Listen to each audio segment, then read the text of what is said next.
Over the years, many staff and students of Assumption College have journeyed to the island country of Timor Leste. Their immersive experience have been described as nothing less than life-changing. This rings true for senior school leader Sacha Wilmann.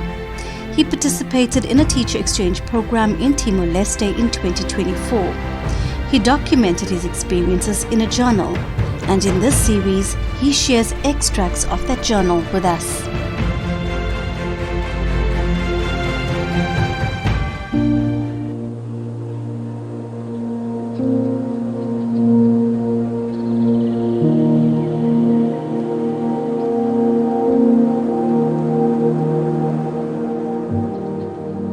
The idea of foreign aid work seems to be this imagined ideal of heroism, not in a glamorous Hollywood way, but in the altruistic idea of an associated kudos and sense of pride you must feel by saying that you genuinely helped another person. I know for myself personally, there has been pride in my tone when informing people of what I was about to do on my holidays. Right now though, the importance of work like this is quite different.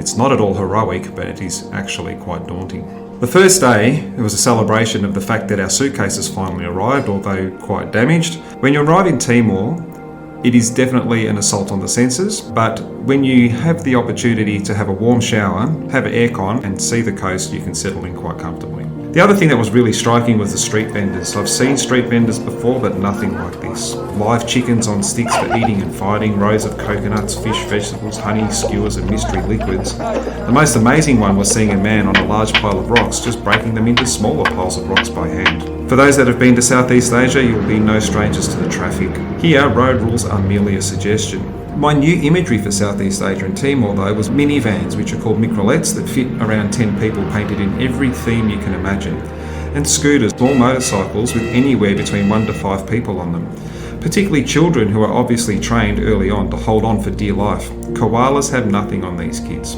It was definitely a baptism of fire, and nothing quite says you're about to go on an adventure like throwing yourself and your belongings into the back of a battle-scarred troop carrier. What minivan? My first impression of the people I am going to work with is that they are awesome. They have big hearts, open minds, and are genuinely funny. I just hope they like me too.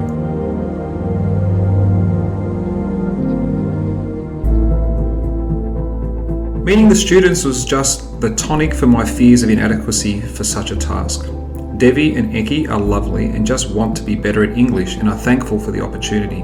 I hope that I don't let them down. Both are up for a laugh, so the days ahead should be fun. The day revealed that my attitudes between Dili and Baucau have changed. Those that want to better their lives are determined and full of gratitude and warmth. Those stuck in the cycle of poverty appear desperate, but have a smile that veils their struggle. I sit on the balcony conscious of a choice that has to be made in my mind and in my heart.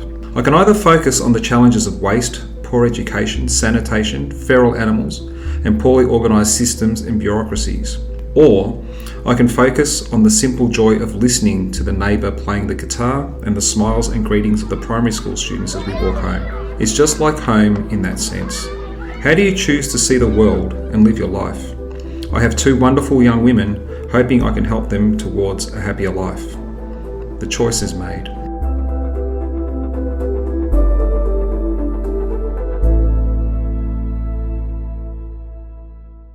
Interestingly, my schedule was changed because Devi had to do observations of teachers on placement. Now, why is that interesting? She's just graduated. The end of the working week, and I feel like we've established a routine. Wake up by rooster, back to sleep. Wake up for real, breakfast, discussions about the need for coffee and an expertly and professionally delivered national weather report. A hot walk up the hill greeted by locals along the way. Cram preparation, teach, break, teach, lunch, teach, break, teach, home, and a random plan for dinner with storytelling. As I get to the end of this week, I feel an intense sense of gratitude and humility whilst I reflect on the people I am sharing this experience with. These people are incredible. Smart, passionate, kind, generous, and hilarious. I wish I could work with them every day. Imagine if this was your staff room. No kid would get a terrible education, and every kid would be cared for. Every learning conversation would be supportive and be about how we could do things better and be better every day in the service of our kids, and have fun whilst we're doing it.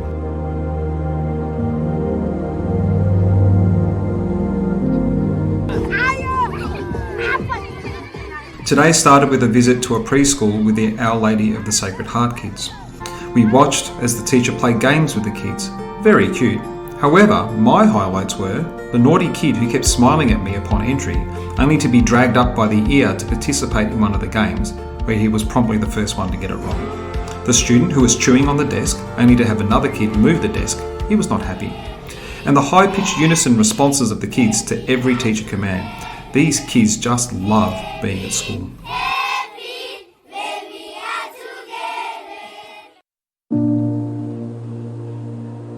Today was extraordinary, but not really in the ways that I expected, as is typical of the Timor Leste experience. Attending Mass was calming and familiar.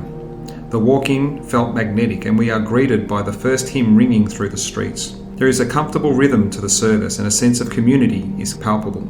The music was uplifting as it resonated above us in the cathedral ceiling, and is a true celebration of spirituality. This is Timor's people at their best.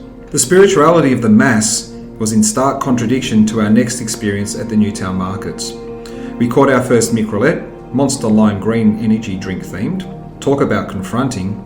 We are greeted by three men trying to enter the microlette before we could get out, and then a bustle of people selling live chickens held by tied ankles as soon as we finally exit. The market itself is a sprawling third world labyrinth of trade, with everyone trying to sell their wares to make ends meet.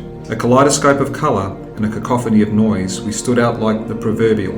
This meant that we were given a lot of unwanted attention. There were so many products for sale that I didn't know what they were, but all of the locals were there to purposefully shop for their families or to take money for them. The most challenging parts of the experience was to again be confronted with some of the desperation of the people, most notably the blind child playing guitar at the beckoning of his dad when we walked past, and the older man whose clothes were literally disintegrating as they clung to his body. The other thing was the cruelty with how they handled their live animals. Piglets and chickens were bad enough, but the kid upside down on the motorcycle was too much. We tend to ignore what is required to eat meat, but it was front and centre at the market, and when you see fighting chickens in alleyways, you know that this is another world. I'm glad that we went, but it was really a different world. A world that you see on the TV and documentaries from a distance, but rarely in person. Another step of learning to live in another person's shoes, however small.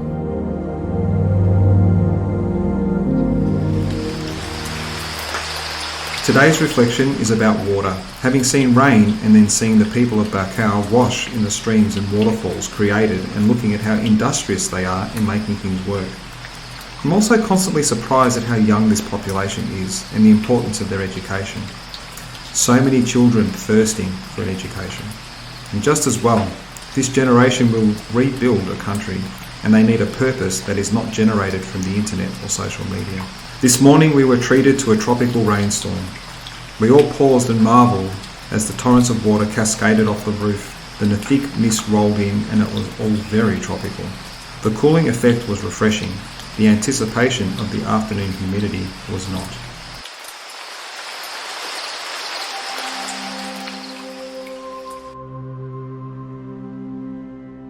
As we begin the countdown to departure, it is time to record some things for posterity. We will not miss the ants on every table and falling from heights to land on my head and on my plates. We will miss the smiling faces of the children and their excitement to chat with the Malay and greet us at every opportunity. We will miss the words of Senor Bruno. Thank you to the Australians for helping us grow up and build our country. So the last full day in Baucau, the last lessons, and we are all understanding that goodbyes are soon in order and we need to prepare ourselves for handovers. It has been a significant time in all of our lives, and there is an overwhelming sense of gratitude. We return to the lounge for our last drinks in Baucau, less jovial tonight, reflective, humble.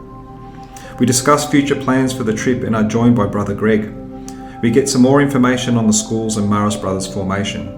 Then we hear the incredible story of Senor Bruno. A survivor of the atrocities of the revolution, he worked with Gusmao as a diplomat and a peacekeeper between the Indonesians and the Timorese.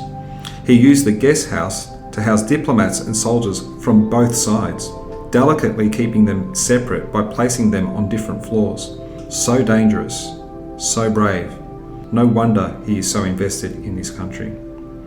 Brene Brown's words ring true. I came here to learn about a country and to teach. It's not that at all. People, people, people. That is why this experience is different to any other. That was Assumption College Senior School leader Sacha Wilmann sharing extracts of his journal documenting his experiences in Timor Leste. For more information on Timor Leste and our projects there, please visit our website.